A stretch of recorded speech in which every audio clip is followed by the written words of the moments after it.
What's up, everybody? Episode 284 of Unlocking Your Inner Strength. Got a banger for you today. Shouldn't do that when you're speaking, what I just did. I'm trying to work on that. I used to be really good, and I'm getting back in that bad habit. Don't use extraneous, non-meaningful parts of a sentence. And Devin's actually been teaching me a lot about sentence structure and all that because it's stuff I'm sure I learned at one point in my life, but I don't know it as an adult. And I love to write and all that, and I love to read. That's why I'm learning that. Before I get into part one with lessons on being fearless, part one, I think I shared with most of you that I had gone 110 days without caffeine. Last Saturday, we were sitting around. I was planning on Halloween having my first dose of caffeine or cup of coffee in over 3 months, about 3.5 months, something like that. So I had it Saturday just from the Keurig, just a cup, because me and Devin were chilling. Didn't feel anything. So today, I wasn't able to make it to jiu-jitsu, just the way my schedule fell. So I went over to a coffee shop after I went by at the Flemington gym. At the Flemington gym, I got some Java Stem, which is probably my favorite caffeine supplement, if you will. It's also got tyrosine and phenylalanine. Did a couple of them. Actually, I did 3 of them. And I did a nitro cold brew at Fuel Factory. Let me just say, that was worth the wait. 1,000%. Everything I do when I went to 10 days without food, when I do the weekly 48-hour fast and 1 meal a day to Black Panda, as I reflected upon it today, it's all self-experimentation, but selfishly, it's to give me the edge. I'm always looking to get an edge in my life. Against who, you might ask? Against myself. Life is a competition. Once you realize that you're not competing against somebody else, though, it becomes much more enjoyable. It's me competing against myself. One of the main reasons I wanted to go that long without caffeine is I can't feel caffeine anymore. I get no benefit from it as far as focus. Today, I felt it. I wanted to see, not from a stimulant point of view, but I wanted to see from a cognitive and mental point of view what it would be like to reintroduce it at that level. Think of caffeine, which is, besides food, the most used drug in the world. And food is a drug. We're not going to get into that now, but it's funny how they apply definitions to certain things. But caffeine is the most used drug in the world. I remember in college, one of my professors, was a freshman or sophomore, asked the class, what's the most used drug in the world? And right away, boom, I knew it. But everybody else was thinking it was like aspirin or something like that. It's caffeine. And I would consider myself, I would place caffeine in the plant medicine arena when it's used properly. Everything's about dose and duration. You don't want to overuse it. I actually picked up some Death Wish coffee last weekend. Didn't get to make it yet. I'll have that Sunday with some Java Stem. Then going forward, at max, I'll have caffeine once a week. Because what I felt today was awesome. Really good. You feel the drug effect, right? It's dose and duration. And I would consider myself at this point in my life what's called a psychonaut. Kind of like an astronaut, but psychonaut. I'm always trying different compounds, plant medicines now to see how it affects my brain and how it gives me access to my spirit and insight. But today was well worth it. Now, getting into it. Today is going to be part one. These won't be in successive weeks necessarily, but I've gone back to reading one of my favorite top 5 books, one of my favorite books of all time, The 50th Law. I know this is backwards probably if you're watching it on Facebook. Very important book to me personally. Going back through it probably for the 3rd or 4th time. Each lesson I will present with this in Fear is something I've studied greatly because I have struggled with it throughout my life. But learning how to deal with it up here and through Mind Map has allowed me to progress and compete against myself on higher and higher levels. So today is going to be lesson 1. I'm going to go through the first 20 pages of this book with different, you see my bookmarks, I got a bunch in there, and how they apply to life. And I'll do this pretty quickly. Hopefully you can take one thing away from this. If you have questions, post them. Don't forget to hit the like button and hit the share button if it means something to you. So let's get into this, because after this, I don't even like that word because, but sometimes you have to use it. After this, got to go train some clients. This is from Malcolm X. I'll read some stuff from the book, give you my insight on it, if it needs any further insight. So over you is the greatest enemy a man can have, and that is fear.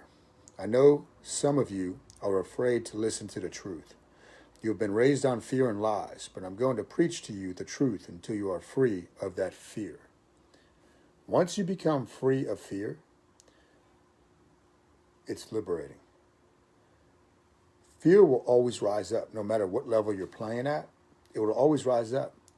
As I tell people from what I know and what I know about how the mind works through mind mapping and life experience,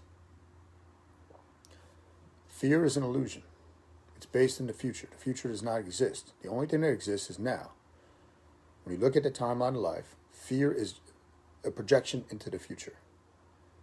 When you get to that future, it's in the present moment. You realize that the future doesn't exist. You realize that fear doesn't really exist besides up here. Let's see. All right. An animal that cannot let go of its fears, once the threat is gone, will find it hard to eat and sleep. How many of you are holding on to fear of something that is out there in the future that is making it hard for you to function in your life, whether that's literally eating and sleeping, since you have to be in what's called your parasympathetic nervous system, which is relax, digest, sleep, recover, to do those things, eat and sleep. Fear is going to keep you in the sympathetic part of your nervous system. Fight, flight, or freeze. You're always going to be on high alert. So an animal that cannot let go of its fears once the threat is gone will find it hard to eat and sleep. If the threat cannot be dealt with in the moment, let go of it. It's the projection.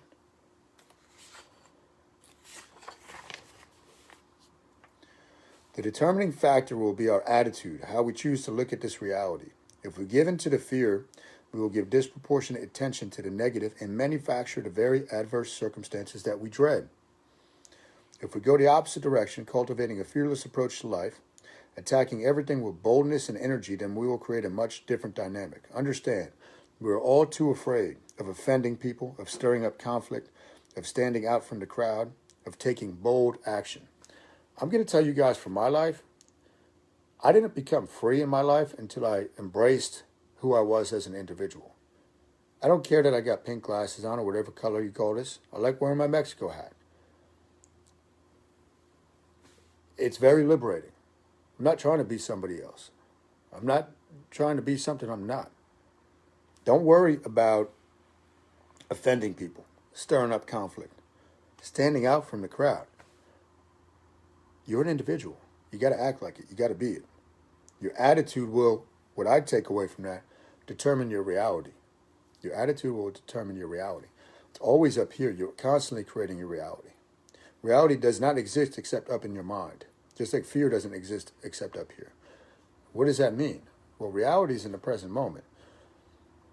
However, the present moment is down to your perception of how the world is. I said last week in the episode, I believe I said it, that I couldn't tell you the last bad day, or maybe it was an episode I did with BK. It'll be coming out in his podcast soon. We went an hour and a half, by the way. That's going to be pretty cool, I think, for you guys to check out. Attitude is everything. This is from Miles Davis. The very first thing I remember in my early childhood is a flame, a blue flame jumping off a gas stove somebody lit. I was 3 years old. I felt fear, real fear, for the first time in my life. But I remember it also like some kind of adventure, some kind of weird joy, too.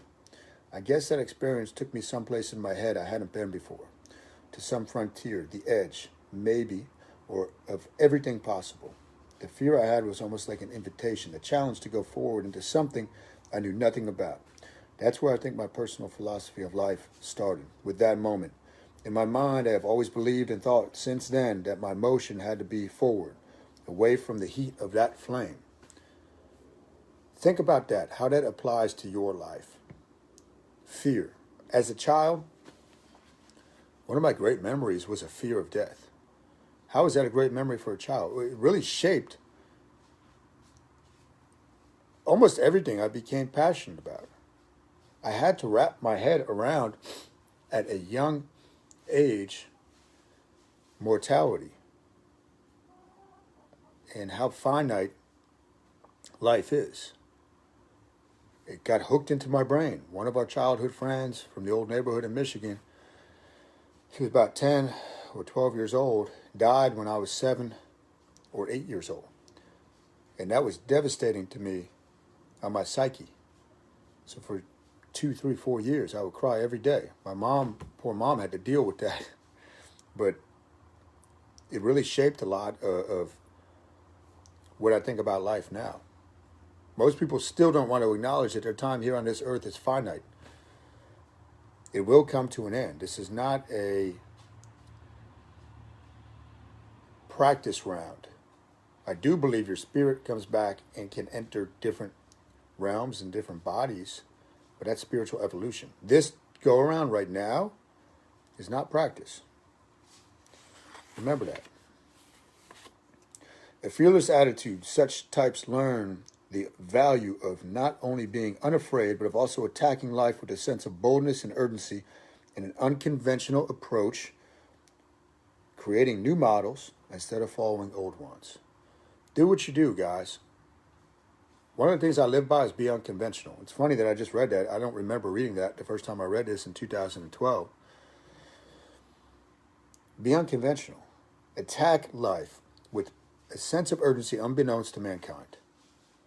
Think about that. Why not?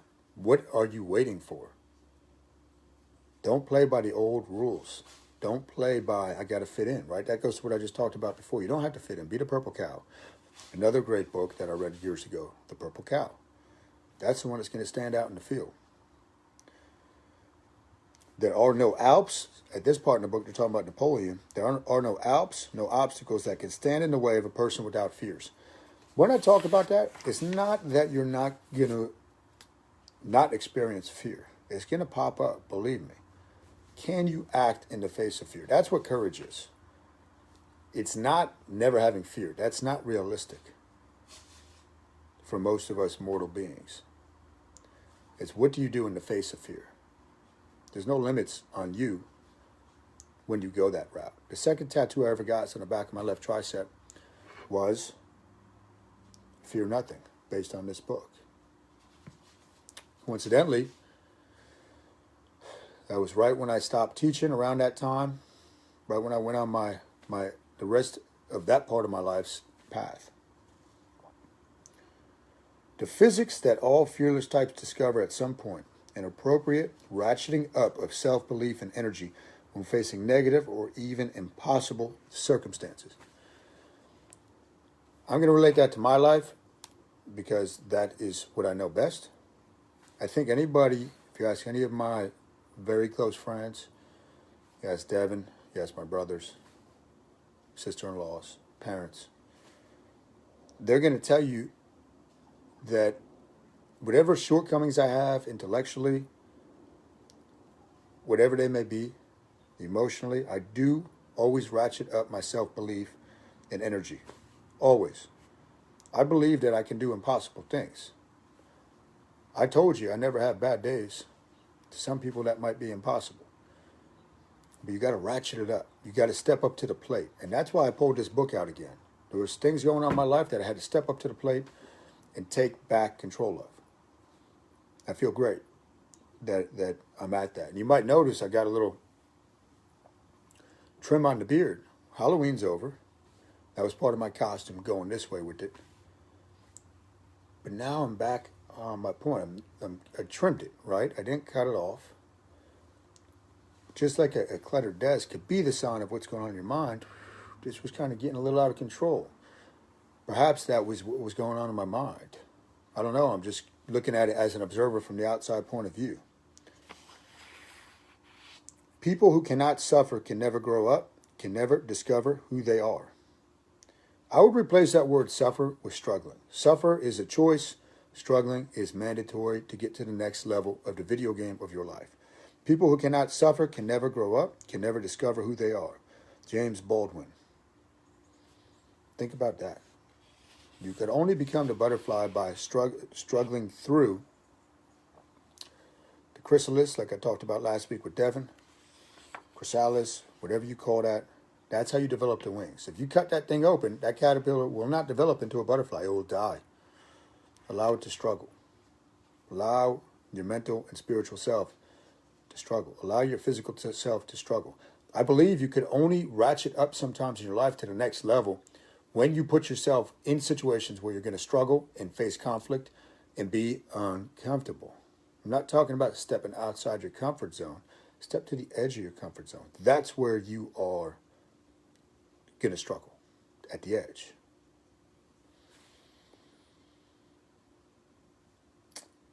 Talking about 50 Cent here. So this book has a lot to do with 50 Cent. And people, again, will poo-poo that as, oh, what is this rapper, this dude from the street going to be able to teach me? I went to an Ivy League school. I throw that stuff out the window. That's what when you got to empty your cup. Learn from everybody. He decided to cut his ties to the game and dive into the music racket without any connections or a safety net. Because he had no plan B, because it was either succeed at music or go under, he operated with the frantic, bold energy that we just talked about that got him noticed in the rap world. Frantic, bold energy. Cut ties. Make a decision. A decision in the Latin root means to sever. Sever yourself from the other possibility. It could be burning the ships, which you understand that analogy. I don't believe that story with Cortez was actually true, but it's a great lesson. Burn the ships. It's no coincidence that when I stepped away from teaching, even when I started the first facility while I was teaching, it was very scary for me. This was the book I read that got me through it. A couple more, and then we will wrap up lesson 1 on fear. 2 more things for you guys. Going to keep this just under 20 minutes for you. The greatest fear people have is that of being themselves. They want to be 50 Cent or someone else. They do what everyone else does, even if it doesn't fit where and who they are. But you get nowhere that way. Your energy is weak and no one pays attention to you. You're running away from the one thing that you own, what makes you different. I lost that fear. And once I felt the power that I had by showing the world I didn't care about being like other people, I could never go back. I tell people, once you step into a different dimension, and I mean that in more than one way, you can't go back.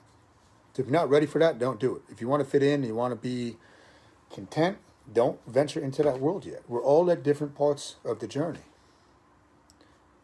Once you taste that, you can't go back. Once you realize the one advantage you have is being you,